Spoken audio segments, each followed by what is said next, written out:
استغفار اور توبہ کے لیے یا گناہ کے لیے دو شرائط ہیں۔ نمبر ایک، جو گناہ ہو گیا ہے اس گناہ پر سچی ندامت ہو، شرمندگی کا احساس ہو، اور اللہ کے دربار میں کھڑے ہونے کا جو احساس ہوتا ہے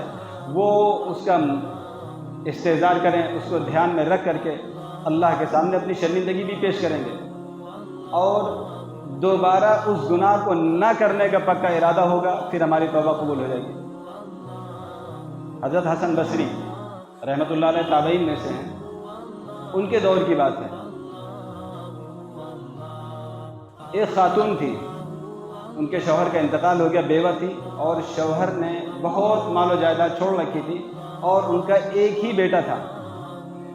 تو آپ سمجھ سکتے ہوں گے، باپ کا انتقال ہو جائے اور باپ نے بے شمار مال و دولت بھی چھوڑا ہو تو ایک اکلوتا بیٹا کیا کرے گا؟ وہ دنیا کے دھندوں میں پڑ گیا، اوباشی کے راستے پر چل پڑا، اور گناہ کے دلدل میں ڈوبتا چلا گیا۔ ماں بہت نیک تھی، لیکن باپ کی سرپرستی نہ ہونے کی وجہ سے لڑکا بگڑ گیا، کیونکہ ماں تو گھر میں ہی اس کی تربیت کر سکتی ہے، اور وہ لڑکا ہے لڑکی تو ہے نہیں، گھر سے باہر نکلے گا اپنا دنیا کے جھمیلوں میں پڑ گیا۔ یعنی صبح سے شام تک اس کا ایک ہی مشغلہ ہے، اپنا شوق جائز ناجائز پورا کرتے رہو۔ اور ماں سمجھاتی رہی، نصیحت کرتی رہی، ڈراتی رہی، لڑکا نوجوانی کا حال وہ نہیں مانا۔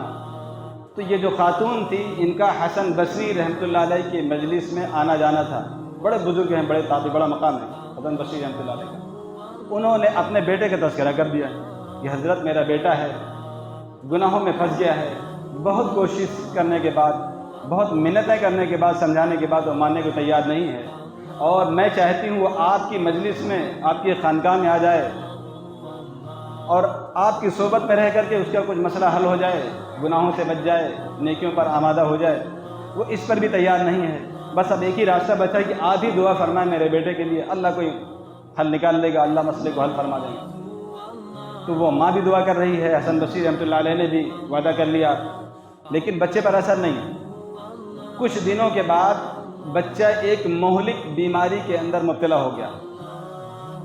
یعنی ایک شدید بیماری لگ گئی، اور ماں کو یہ یقین ہو چلا کہ شاید میرا بیٹا صحت یاب نہیں ہو سکے گا۔ مزید پریشانی بڑھ گئی کہ گنہگار بیٹا ہے، اور اگر اسی حال میں مر گیا تو اس کا کیا ہوگا؟ ماں ہوتی ہے۔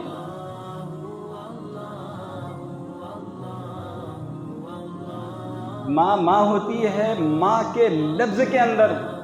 محبت بھری ہوئی ہے، ایک تڑپ اس کا جذبہ پایا جاتا ہے۔ ماں کے جو لفظ ہے اس کے اندر بھی بڑی مٹھاس، بڑی تڑپ ہے، بڑی محبت ہے، اور بڑی سچی ہمدردی ماں کے لفظ کے اندر پائی جاتی ہے۔ قرآن کریم کے اندر ہے کہ جب موسیٰ علیہ السلام کوہ طور پر چلے گئے تھے 40 دن کے لیے، جب واپس آئے تو بنی اسرائیل کے حالات بگڑ گئے تھے، تو اور ذمہ دار بنا دیا تھا حضرت ہارون علیہ السلام کو، اپنے بھائی کو۔ جب وہاں سے واپس آئے، دیکھا کہ یہاں تو پورا نظام بگڑا ہوا ہے، لوگ بچڑے کی پوجا کرنے لگے ہیں، اور بالکل درہم برہم ہو گیا پورا نظام۔ تو موسیٰ علیہ السلام جلالی نبی غصے میں آئے، بھائی کی داڑھی پکڑ کر کے غصے سے جھنجھوڑا تھا، کیا کر دیا تم نے؟ تو حضرت ہارون علیہ السلام نے موسیٰ علیہ السلام کو، بڑے بھائی کو کہا تھا، یا ابن امی، کہ اے میری ماں کے بیٹے، میرے اوپر غصہ مت ہو۔ آپ اندازہ کر سکتے ہیں کہ موسیٰ علیہ السلام غصے میں ہے، اس غصے کو توڑنے کے لیے بڑے بھائی اور میرے بڑے اور صاحب ایسا نہیں کہا تھا، میرے ماں کے بیٹے، بھائی بھی نہیں کہا تھا، مجھ پر غصہ مت کرو، یہ حالات بگڑ گئے تھے، میں زیادہ سختی کرتا قوم میں ایک انتشار پیدا ہو جاتا، تب بھی آپ ناراض ہوتے، میں زیادہ سختی کرتا قوم مجھے ہلاک کر دیتی۔ میں یہ بتا رہا ہوں کہ موسیٰ علیہ السلام کے غصے کو جب توڑنے کا نمبر آیا تو بھائی نہ کہہ کر کے ماں کے بیٹے کہا تھا کہ ماں کا نام سن کے شاید کچھ نرمی آ جائے۔ تو ماں تھی بیچاری وہ، جب وہ بیماری میں مبتلا ہو گیا، ماں پریشان ہوئی، اس کا آنا جانا حسن بصری رحمۃ اللہ علیہ کے پاس لگا رہا، لیکن آخر کار وہ وقت آ ہی گیا کہ بچہ اپنے زندگی کے آخری وقت کو پہنچ گیا ہے، بالکل مرنے لگ جاتا ہے۔ تو اس نے پیغام بھیجا کہ میں تو اب جانے کے قابل نہیں ہوں، اگر حسن بصری رحمۃ اللہ علیہ میرے پاس آ جاتے تو بڑا کرم ہوتا، ان کے ہاتھ پہ توبہ کر لیتا، مجھے تو یہ بھی پتہ نہیں توبہ ہوگی کیسے، کچھ سیکھا ہی نہیں ہم نے، نماز روزہ، بزرگوں کی صحبت، اچھائی اور کوئی خیر ہم جانتے ہی نہیں، توبہ بھی کیسے کریں گے تو یہ بھی تو نہیں پتا ہم کو۔ یہ اکابر ہیں، بڑے بزرگ ہیں، ایک ترتیب ہوگی، توبہ کرائیں گے، میں ان کے بعد پہ توبہ کر لوں گا، اللہ ہمارے اوپر رحم فرما دیں گے۔ تو حسن بصری رحمۃ اللہ علیہ کے عین مجلس کا وقت تھا، تو حضرت نے فرمایا کہ میری بڑی مشغولیت کا وقت ہے، بڑی دور دراز سے لوگ میرے پاس آئے ہوئے ہیں، میرے لیے ایک مشکل مسئلہ ہے، میں اس وقت نہیں جا سکتا۔ ہزاروں کا مجمع ہوتا تھا حضرت کی مجلس میں۔ وہ خاتون پھر واپس آ گئی اور بیٹے سے کہنے لگی کہ بیٹا، جب تو جانے کے لائق تھا تجھے خوشامد کرتی رہی، تو حسن بصری کے پاس نہیں گیا، جب تو اس لائق نہیں رہا حسن بصری کی خوشامد کر رہا ہوں، وہ یہاں آنے کو تیار نہیں ہے، اب مسئلہ کیسے حل ہوگا؟ لیکن عجیب بات ہے، دیکھیے بیٹے کے دل میں توبہ کرنے کی ایک طلب پیدا ہو گئی، یہ مسئلہ آ گیا تھا۔ جب بیٹے نے دیکھا کہ حسن بصری رحمۃ اللہ علیہ ایک بڑے آدمی ہیں، بڑی مشغولیت کے لوگ ہیں، وہ تو آنے سے رہے، تو ایک مسلمان تھا، مسلمان کے گھر میں پیدا ہوا، کچھ تو پتا تھا نا کہ میرا اللہ ہے، میرا خدا ہے، خدا ہی بخشنے والا ہے۔ تو آخر میں اس نے یہی کہا کہ اے اللہ، میں نے ساری زندگی گناہ کیا ہے، میں گناہ کے دلدل میں ڈوب رہا ہوں، لیکن میں جانتا ہوں کہ حسن بصری آئے یا کوئی بھی آتا ہے، لیکن تو معاف کرنے کے لیے حسن بصری کا محتاج نہیں ہے، آپ تو یوں ہی معاف کر سکتے ہیں، لہٰذا میں آپ سے سچی توبہ کرتا ہوں، پکی توبہ کرتا ہوں، میری زندگی ختم ہو رہی ہے، آپ مجھے معاف کر دیں، حسن بصری آئیں یا کوئی دوسرا بزرگ آ جائے، معافی تو بہرحال آپ کے یہاں سے ملنی ہے، اے اللہ مجھے معاف فرما دیں۔ تو اس کے دل کی جو سچی تڑپ تھی، سچی توبہ تھی، اس نے اس کے مقام کو بہت بلند کر دیا، اور آخر میں اسی حال میں بالکل اپنے زندگی کے جب آخری سانس چلنے لگی تو ماں کو بلایا، کہا ماں حسن بصری تو نہیں آ سکے، البتہ میری وصیت ہے، میری وصیت یہ ہے کہ حسن بصری سے کہہ دینا ایک مرتبہ پھر جا کر کے میری نماز جنازہ پڑھا دے، کم سے کم شاید ان کی جنازہ پڑھانے کی برکت سے میری مغفرت ہو جائے۔ اور دوسری بات یہ ہے کہ مجھے عام مسلمانوں کے قبرستان میں دفن مت کرنا، کسی گھر کے کسی کونے میں مجھے دفن کر دینا، ورنہ میں اتنا گنہگار ہوں کسی قبرستان میں دفن کر دیا گیا تو کہیں میری وجہ سے ان مردوں کو، ان مرحومین کو کوئی تکلیف نہ پہنچے،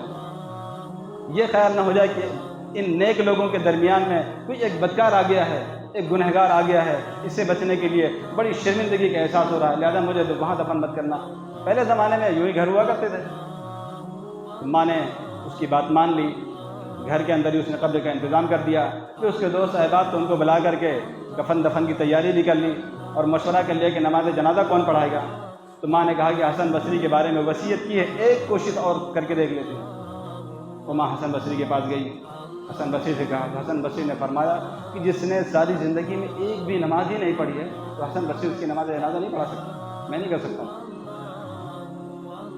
ماں مایوس ہو کے واپس آ جاتی ہے، پھر گھر کے جو اڑوس پڑوس کے لوگ تھے، خاندان کے لوگ تھے، ان کے حوالے کر دیا، جو مرضی ہے تم لوگ کر لو، کون نماز پڑھا تھا تم مشورہ کر لو۔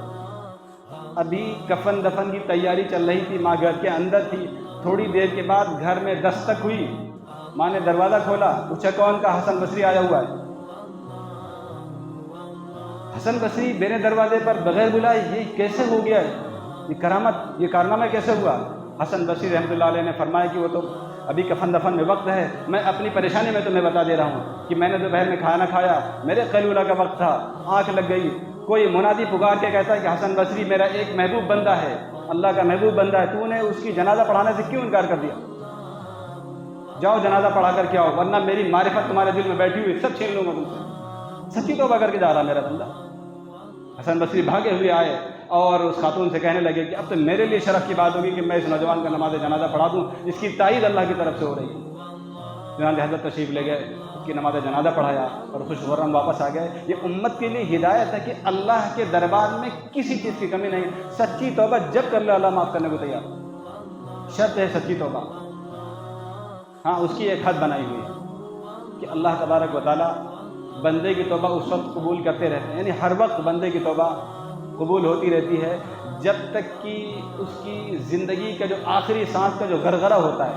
یعنی جب روح نکلنے کا وقت ہو جائے اور سانس گلے کے اندر پھنسنے لگ جائے اور برزخ کے حالات اسے نظر آنے لگے، پھر توبہ کا دروازہ بند کر دیا جاتا ہے۔ یعنی اس وقت کے آنے سے پہلے پوری زندگی کے ہمارے پاس صبح سے شام، رات سے صبح، صبح سے شام، دن دوپہر، کسی بھی وقت میں اللہ کے سامنے ہم سچی توبہ کریں گے، اور ایک آنسو کی بڑی قیمت ہے، ایک آنسو، ایک مرتبہ توبہ کریں گے اللہ معاف فرما دیں گے۔ اور ایسا بھی نہیں کہ اس گناہ کو دوبارہ آپ سے کر جائیں تو پھر دروازہ بند ہے، ایسا نہیں ہے، آپ گناہ کرتے رہیں، توبہ کرتے رہیں، اللہ کی رحمت، اللہ کا کرم بے شمار ہے۔